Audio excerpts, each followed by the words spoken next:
저희 채널에 처음 오셨다면 꼭 좋아요와 구독 부탁드립니다. 그래야 새 영상이 올라올 때 바로 보실 수 있습니다. 유로파이터 타이푼, 유로파이터 타이푼은 유럽 4개국, 즉 영국, 독일, 이탈리아, 스페인이 공동으로 개발한 다목적 전투기이다.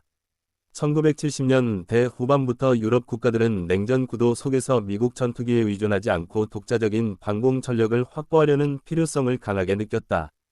그 결과 탄생한 프로젝트가 바로 유로파이터였으며 수십 년간의 연구와 협력을 거쳐 1994년 첫 시험 비행을 성공적으로 마쳤다.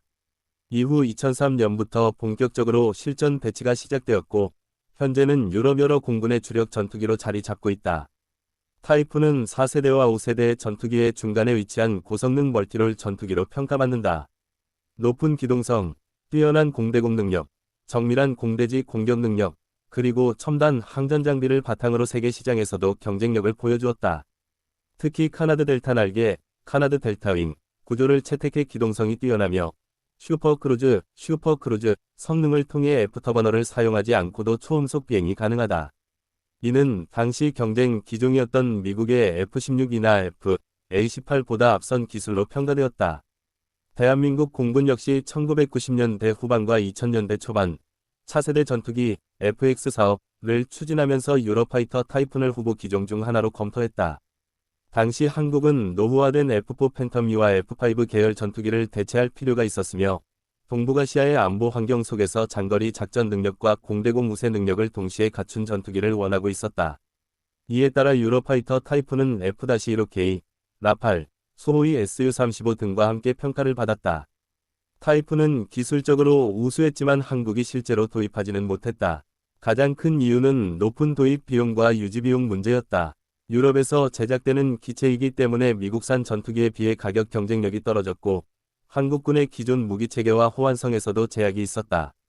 특히 한국은 이미 미국과 군사동맹을 맺고 있으며 F-15K 같은 미제 전투기를 도입하는 것이 군수지원과 작전 효율성 측면에서 더 유리하다고 판단했다.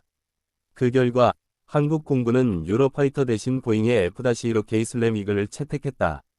그러나 유로파이터 타이푼은 한국에서 채택되지 않았음에도 불구하고 그 평가 과정은 중요한 의미를 가진다.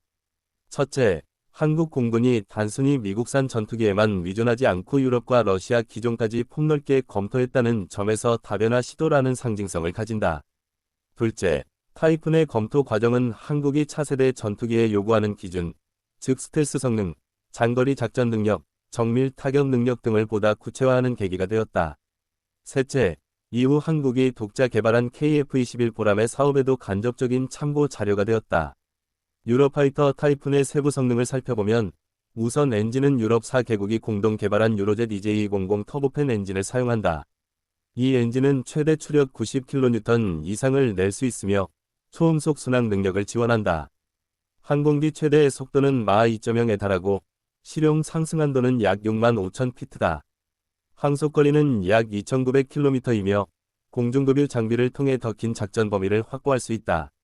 무장면에서는 AIM-120 AMRAAM, 미티오 장거리 공대공 미사일, 아이리스-T 단거리 공대공 미사일 등을 탑재할 수 있다.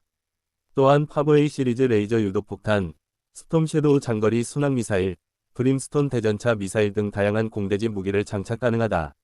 이를 통해 공대공 우세 확보와 정밀 공대지 타격이라는 두 가지 임무를 동시에 수행할 수 있다. 항전 장비 역시 첨단화되어 있다.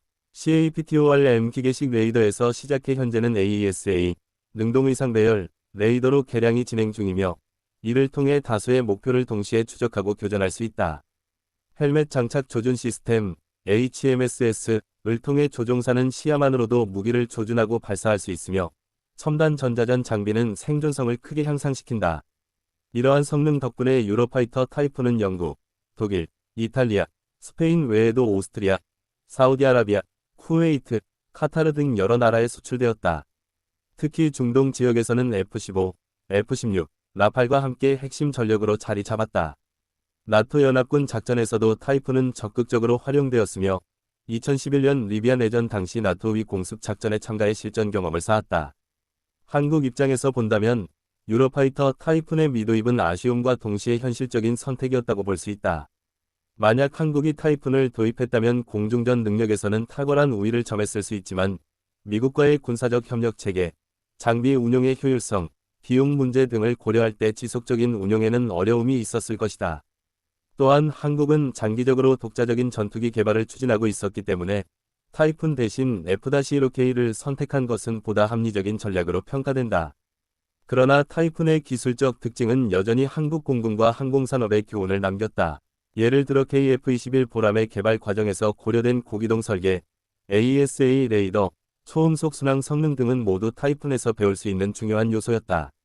특히 한국형 전투기가 단순히 미국 기종을 모방하는 수준을 넘어서 유럽형 전투기의 장점을 참고하여 독자적인 색채를 갖추는 데 기여했다고 볼 수 있다.